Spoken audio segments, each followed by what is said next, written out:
I have been obsessively playing the soft launch per squad busters, and I've made it up to portal level 58. So in this video, I'm going to give you 5 major tips and tricks to start getting more wins as a new player in this game. And the first thing you need to know is you need to go for fusions early. A fusion is when you collect 3 of the exact same unit. The unit will merge together, and then it will only be one more powerful unit.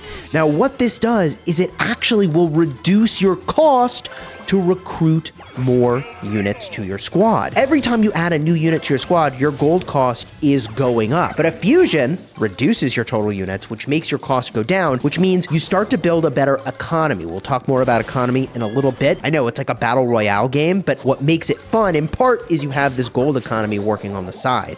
Now, the other thing that happens when you fuse a unit together is that it's actually going to heal. So if you have units that are starting to get weaker because you've been fighting, like you've got 2 barbarians and they're kind of half health, you pick up a 3rd barbarian, they fuse together, and then it's full health again, which is pretty sweet. So fusing will reduce your gold cost and give you a full heal, which is a huge win. By the way, if you're getting value from this video, consider smashing the subscribe button for daily Squad Busters videos.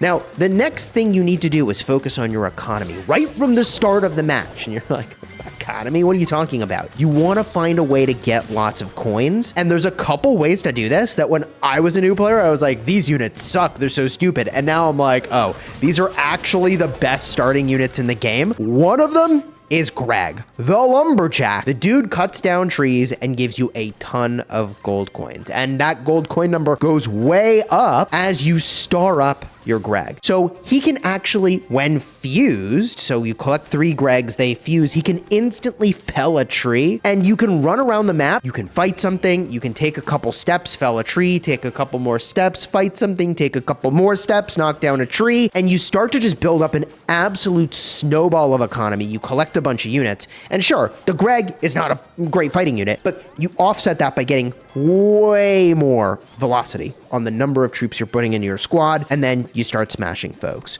So even if you're toward the end of the match and you started out with a Greg, you might take a fight and it goes poorly. What you can do is then go to the outsides of the map, away from everybody else, farm up more trees, rebuild your squad, and try to make a play toward the end of the match to get a few more gems to get a better final rank. So overall, Greg will seem like a weak choice, but at the start of the match, he's pretty solid. Toward the end of the match, you don't really want to be picking him up. Ideally, you've got a lot of fighting power. The way your economy is running at that point is you're battling people, and you're battling not people, but more PvE objectives, really. And you'll fight other people, so we'll talk about that in a minute. The other way you can get crazy economy as a new player is to actually, when you have this unit, just start getting goblins. And once you get goblin all the way up to a 3-star unit, now that's going to take a little bit of time, but you get a huge infusion of coins.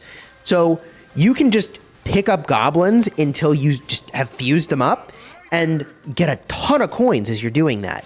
That might seem really silly, but Goblin is also not a really bad unit. Like, he doesn't look as cool as the elite barbarian, but he only has slightly less health than a barbarian, and he actually does more damage than the barbarian. So he's a really sweet unit all around, and when I was just starting, I was like, oh, this Goblin sucks. It's a dead draw every time I get it. No, Goblin is one of the best starting units you possibly could open with. It is actually really outstanding. All right, now, as soon as your squad is hitting hard enough, tip number 3, you should actually start to cautiously make your way toward the middle of the map. And I'm not saying just like run right to the center of the map, but start to make your way to the middle to fight harder and harder stuff. And obviously, as a rule of thumb, the stuff on the outside of the map is generally a little bit weaker. The stuff toward the middle of the map hits a lot harder, and stay away from the stuff initially that has a little skull next to the name. That means it's probably going to wreck you. Like, if you don't know what it means, you should probably stay away from things like the kaiju, all right? So as you make your way into the middle, though, you're going to actually expose yourself to enemies. So if you can't take something out in like 5 seconds or less, you are spending way too much time fighting something, and you're actually probably getting very weak, and someone can come along and kill you before you even finish what you're fighting. And that happens all the time, that someone rolls up on you while you're fighting a PvE objective that does stuns and other weird things, and like you just got to run from it, and then they get to clean it up. So if you can't kill it in under 5 seconds, you probably are fighting something too difficult, all right? Now, the fourth thing, big tip, is that, okay, I know you want to fight other people, and that is really fun in this game to go and do. However, you probably should stop wasting time chasing people. I cannot tell you how many new players are just running around the outside of the map in circles. One person's really weak and other people are just chasing them. And they're just running in a circle around the map and they spend 30 to 60 seconds just running around the map. You have limited time to get stuff done. And you need to be taking out monsters that are giving you value or picking things up that otherwise are giving you value, or even, using your economy related units like Greg, and there's going to be other ones you'll get later in the game, but like Greg to go and be felling trees. Like, there's a ton of things you could be doing that is better than just running in circles. So if someone is running from you and you can't actually catch them, like you don't have the speed boots to do it, just let them walk away, man. Just let them walk away, find something else to do, all right? The other thing is that you probably want to avoid taking fights in general. Like, as tempting as it might be to go just like brawl like crazy, remember that you get a spree in this game if you rank in the top 5.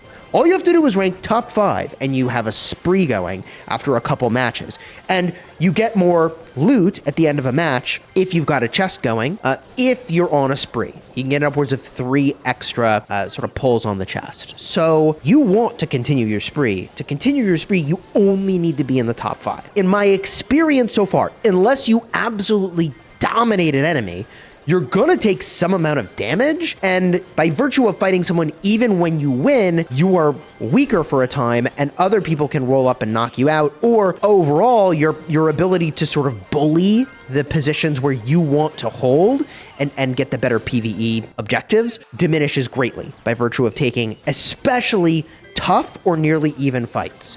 So for the most part, if you want wins, taking fights is not the way. Opportunistic hits on players, absolutely, you go for that. But just like running at somebody who's expecting and sees you, like, that is not a good plan. Ambushing somebody who's fighting something else, okay, that's a different story, all right? So don't chase people in circles around the map. Your time is really valuable. Don't waste it. And be careful with the fights that you take. And I'm not going to stop you from taking whatever fight you want, but probably ambush is good, and just brawling for the sake of brawling, very risky if what you care about is a top 5 placement. If you're doing an unranked match, all right, sure, whatever. Do whatever you want to do, all right? Now, toward the end of the match, tip number 5. This is a big one. I actually think it's really valuable to start to go for a diversity of units. So you still want to get fusions, but each unit has a different strength. Like, Shelly does an absolutely sick stun. Colt is going to do big DPS. El Primo is super tanky, like a ton of health. And he also does really cool stuns. Even the chicken, the googly-eyed chicken, can drop speed boots and is a spawner of little chickens. And that's also a nice set of effects. So toward the end of the match, you actually want to start to accumulate some diversity of what's in your squad, especially if you don't have a healer in your squad. Ideally, you would pick one of those up, like the medic. But as you progress into the game, you'll get access to other units like the Hog Rider and the Speedster. And just starting to add one of those into your squad completely transforms the way that your squad operates and your capability to ambush people, take the fights you want to take, and overall win the match. So although at the start of the match, you want to minimize diversity to get fusions, or at the end of the match, you want a squad that's dynamic and can do lots of different things and has lots of different ways of harming your enemies. And, well, you can do some really powerful effects with some of the epics and rares that you get later on, all right? We'll make separate videos about all of that in the future, so if that's the sort of thing you're interested in, consider subscribing to the channel. I'm really hyped about this game. Like, I am actually just surprised how much fun I am having playing Squad Busters. So if you enjoyed the vid, throw a like out here, subscribe to the channel. More videos are on the way, and until next time, you have fun. Normally I say smashing the kingdom. I play kingdom building war games. But what do I say? Smashing the squad? This is a work in progress. We're gonna have to figure this one out.